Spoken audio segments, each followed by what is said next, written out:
बुद्ध आणि त्यांचा धम्म, प्रथम खंड, पहिला भाग. सिद्धार्थ गौतम बोधिसत्व कसे झाले? जन्मापासून परिव्रज्येपर्यंत. असित मुनींचे आगमन. चला तर व्हिडिओला सुरुवात करूया. ज्यावेळी या बालकाचा जन्म झाला त्यावेळी असित नावाचा एक महान तपस्वी ऋषी हिमालय पर्वतावर राहत होता.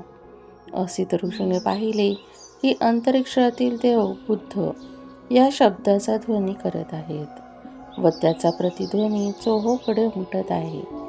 त्याने पाहिले की ती आपली वस्त्रभूषणे मिरवीत इकडे तिकडे हर्षभराने फिरत आहेत. त्याने विचार केला की ज्या ठिकाणी बुद्धाने जन्म घेतला आहे तेथे मी का जाऊ नये. त्याने आपल्या दिव्य दृष्टीने सर्व जंबूद्वीपाचे निरीक्षण केले. तेव्हा शुद्धोधनाच्या गृही तळपणारे एक दिव्य बालक जन्माला आले असून त्यामुळेच अंतरिक्षातील सर्व देव हर्षनिर्भर झाले आहेत असे त्याला दिसले. म्हणून तो महान ऋषी उठला आणि आपला पुतण्या नरदत्त याला बरोबर घेऊन राजा शुद्धोधनाच्या गृही गेला व त्याच्या राजवाड्याच्या प्रवेशद्वारी उभा राहिला.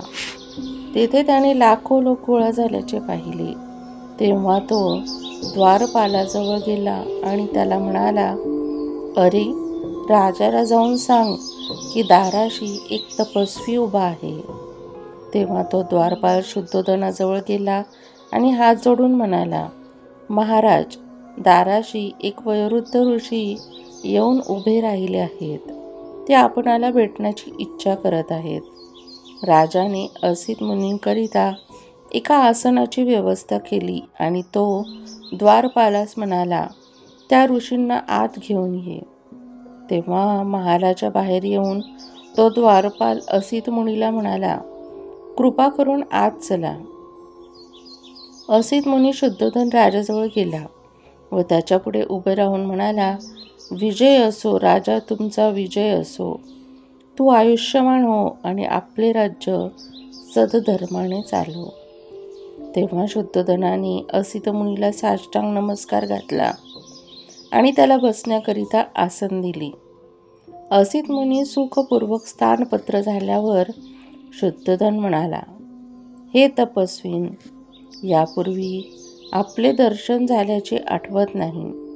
आपल्या आगमनाचा काय हेतू असावा बरे? आपण इथे येण्याचे काय कारण? असित ऋषी शुद्धोधनाला म्हणाला, राजा, तुला पुत्रप्राप्ती झाली आहे. तुझ्या पुत्राला पाहण्याच्या इच्छेने मी येथे आलो आहे. शुद्धोधन म्हणाला, मुनिवर, बालक आज झोपला आहे. थोडा वेळ आपण थांबण्याची कृपा कराल का? ऋषी म्हणाला, राजा, असले थोर महात्मे जास्त वेळ झोपत नाहीत. हे थोर महात्मे स्वभातातः जागृत होतात. इतक्यात त्या महान ऋषीवर अनुकंपा दाखवून त्या बालकाने आपण जागे झाल्याची हालचाल केली. बालक जागे झालेले पाहताच शुद्धोधनाने आपल्या दोन्ही हातांनी त्याला उचलून घेऊन ऋषींच्या समोर आणले.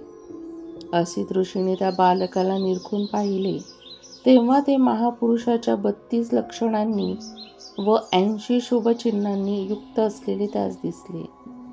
त्याने पाहिले की त्याचा देह शुक्र व ब्रह्मा यांच्यापेक्षाही अधिक तेजस्वी आहे व त्याचे तेजोमंडल त्यांच्यापेक्षाही शतसहस्र पटीने अधिक दैत्य दीप्यमान आहे.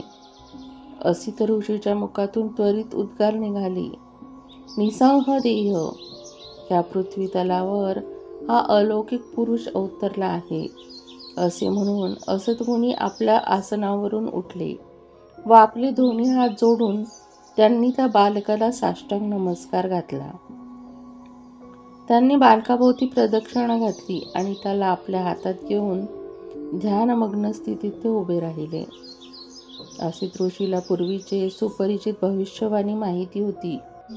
गौतमाप्रमाणे महापुरुषांच्या 32 लक्षणांनी युक्त असलेल्यांच्या पुढे 2च मार्ग असतात, तिसरा नाही.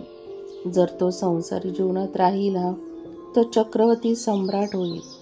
पण जर तो गृहत्याग करून त्याने संन्यास घेतला तर तो सम्यक सम्मबुद्ध असा बुद्ध होईल.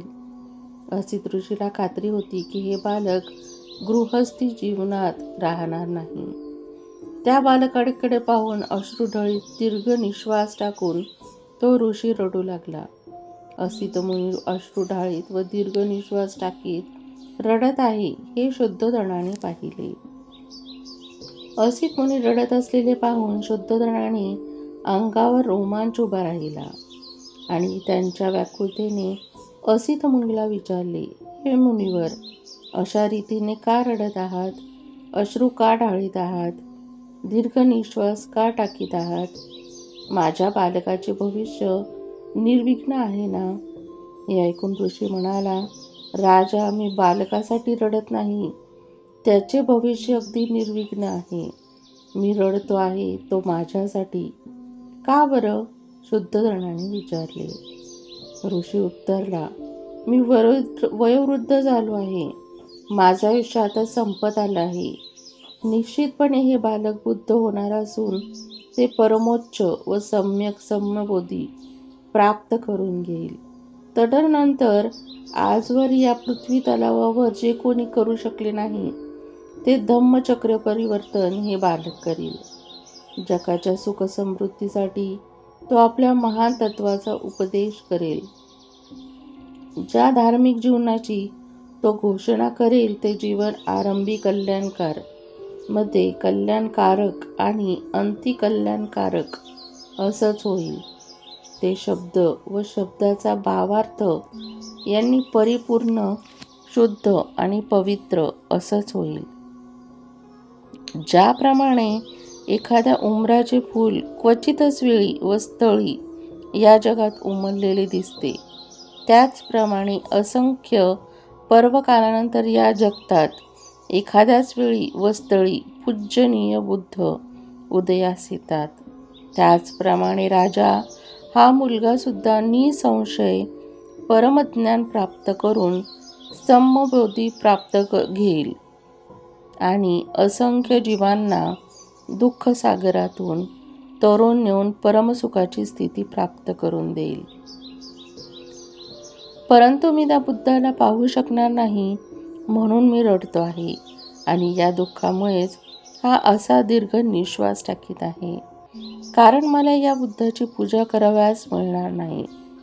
तदनंतर राजाने त्या थोर असित ऋषीला व त्याचा पुतण्या नरदत्त याला यथायोग्य भोजन देऊन संतुष्ट केले. त्यांना वस्त्रदान देऊन त्यांच्या भोवती प्रदक्षिणा घालून वंदन केले. तेव्हा असती मुनी त्याचा पुतण्या नरदत्त याला म्हणाला, नरदत्ता, जेव्हा हे बालक वृद्ध झाल्याचे तू ऐकशील तेव्हा त्याच्याकडे जाऊन त्याच्या ज्ञानमार्गाचा अनुग्रह कर. ते तुला सुखशांतीचे व कल्याणप्रद ठरेल. असे म्हणून असत मुनींनी राजाची अनुज्ञा घेऊन तो आपल्या आश्रमाकडे निघून गेला. फ्रेंड्स, पुढच्या भागामध्ये आपण महामायेचा मृत्यू कसा झाला हे बघणार आहोत. तुम्हाला जर व्हिडिओ आवडला असेल तर व्हिडिओला लाईक करा, चॅनलला सबस्क्राईब करा आणि कमेंटमध्ये जयभीम लिहायला विसरू नका. व्हिडिओ पाहिल्याबद्दल धन्यवाद.